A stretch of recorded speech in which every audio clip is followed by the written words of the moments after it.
how soon is it going to be for all of us where the web and the real world start to bleed into each other, where we almost can't tell the difference? Now, of course, you ask anybody on their cell phone who's just like in their own little world, it may already be here.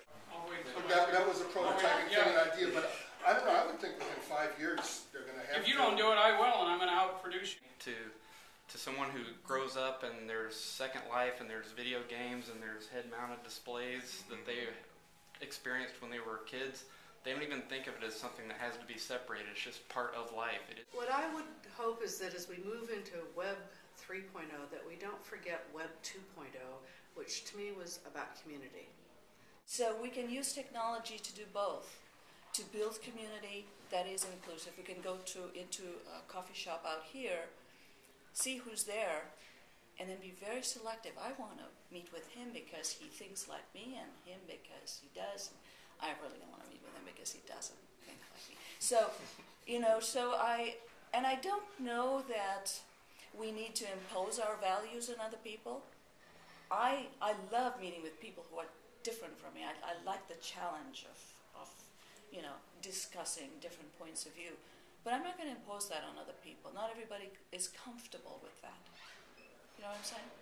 Let's start going into the dreamy, drifty mode here for a moment and bring everybody in and say, okay, what do you want to see the web to do? What, as a creative person, how would you answer some of these questions? Like, what apps do we not have? What would you like to see happen with the web? Okay, who? I just believe that we're still just in the beginning of being able to really highlight some of the amazing stuff that is out there. Woody Allen says 80% of success is showing up, right? Mm-hmm. So we're all starting to show up. Right. I agree with you completely on that. That's the absolute future is going to be your smartphone. The computer's going to go away. Yep. I did 20 interviews last year, and predominantly the people I interview are poor people in the South and that are getting hit. I don't know what that is. I don't know why. Every interview I do, they are not able to listen to it. I have to send them a CD. They do not have computers. They've never had a computer. They don't want a computer. I'm wondering what's going to happen with the folks that can't. They're getting left behind. I'm trying to learn a pentabular keyboard right now where I type with one hand. So I'm like trying to move way on. There's so many people. My wife doesn't want a damn thing to do with computers. So I wonder about those people that get left behind in all of it. We're all fairly educated and entrepreneurial in this room, but there's a huge segment of the population that is, sheep-like in a lot of ways. They want to be told what to do. They want to be told where to go. They want to be told what to buy. There's safety in that. They want these products. They don't want to, they want to choose exactly like how many shots are in their latte, but that's about it.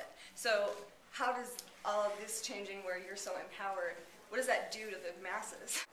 One of the key parts of that, though, there's also all these people that have different tastes. Mm-hmm. And so when you're putting out there what you can do, you're actually finding those, if you're specific enough, generalization is not going to serve you very well. Just being specific enough that when you put it out there, you're going to find those people as connection points. You start to build communities, you start to build a bigger network, which then starts to bring in the big boys, because that community, as it gets bigger, needs to be supported. Because we're talking on the worldwide scale. We're not talking about just the United States. Listening to what some of you were saying, there's this, large voice in my mind that just keeps going, Twitter. And I'm not actually twittering this, but it's something that's really changed my life. That to happen. Right. We have all this stuff. We know so much.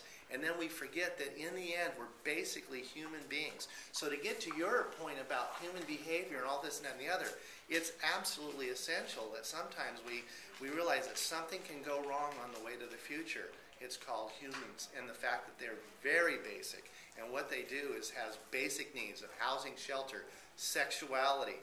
People forget that every technological advance we've had since the telephone, guess what drove it? So where was the money made early in the picks and shovels business for the miners? And I'm done.